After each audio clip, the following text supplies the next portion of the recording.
the Poets and Writers Workshop is sadly devoted to the memory of Rose. That's okay, because we're going to be fine. This reading is different, as Sarah said, from all of our others. How's this mic doing? Strange? Get closer. How's that? I want to thank Sarah before she has to run out of here for absolutely everything, and I want to wish her all things wonderful as she leaves us.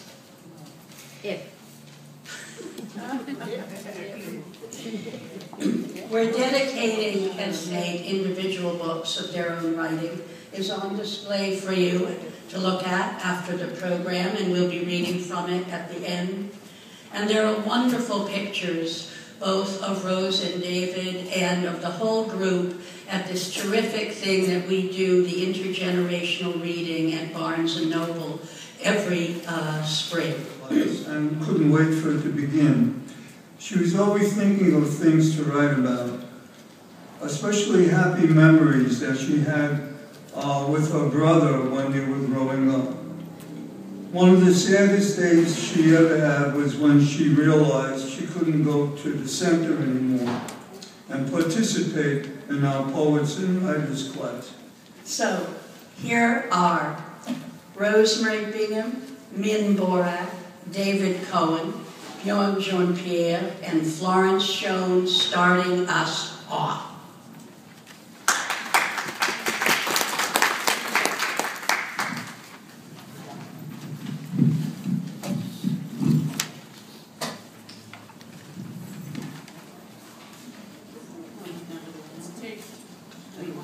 Of our evils and the worst of our crimes is poverty.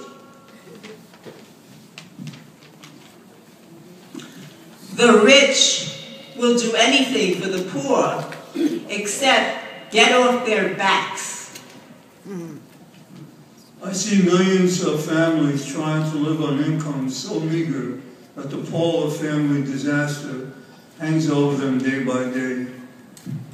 Single women have a dreadful propensity to being poor, which is a very strong argument in favor of matrimony. Poverty is the open-mouthed, relentless hell which yawns beneath civilized society. All the time, why don't you remember I'm your pal, buddy? Can you spare a dime? It was a city full of itself and individual. Once there was a politics full of itself and individual. That city, that politics got shoved out onto a conveyor belt.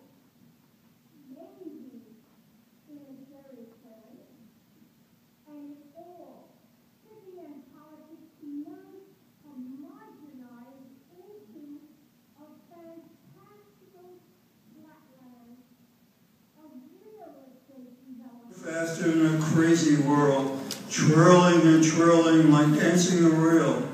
Arms and legs flying in all directions, oh come back my youthful indiscretions. If I could make up time dissipated for all of life's abundance untasted, they say that youth is wasted on the young. I confess that from that group I once sprang. No raincoat. When my sister Turi was 15 years old, she got a job delivering newspapers.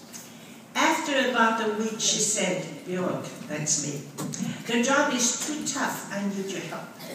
I think we can divvy up the paper route. You deliver the newspaper to the 1/3 of the customers, and I cover the remaining 2/3. Thus, at the age of 11, my erstwhile working career had begun.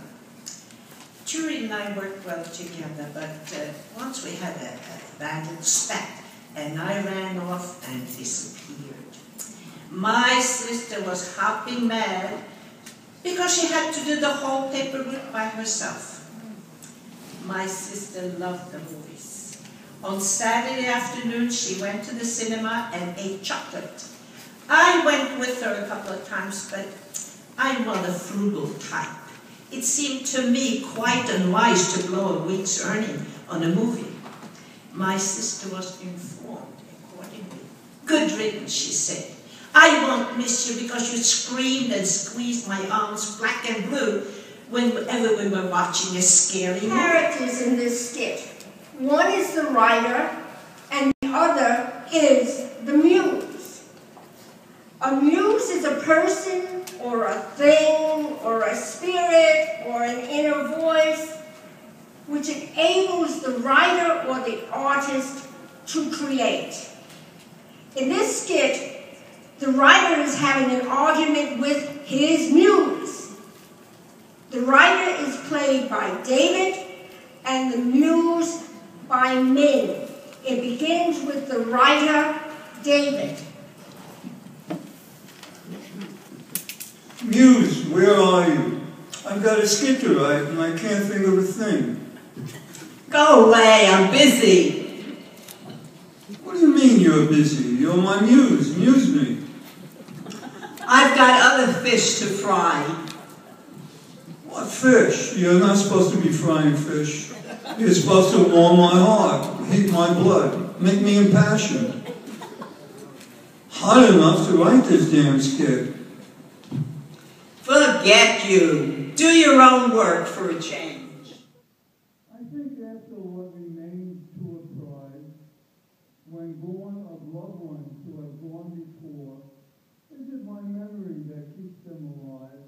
So when I am dead, their life will be no more. Adventure. Once upon a time, when my brother and I were knee-high to a grasshopper, my father decided to take us up to Grant's Tomb, located at 122nd and Riverside Drive. We were both excited and happy to go, and my mother gave my father $20 for the day's expenses.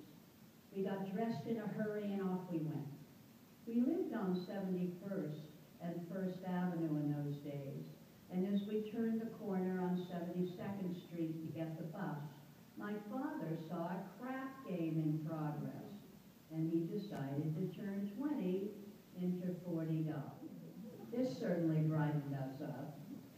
We walked, and whenever we got tired, we sat down on a bench and wanted to know if we'd had a good time. And we told her it was great, the best trip we ever had.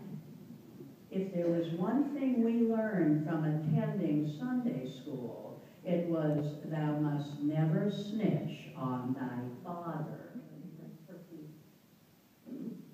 For Rose Combs.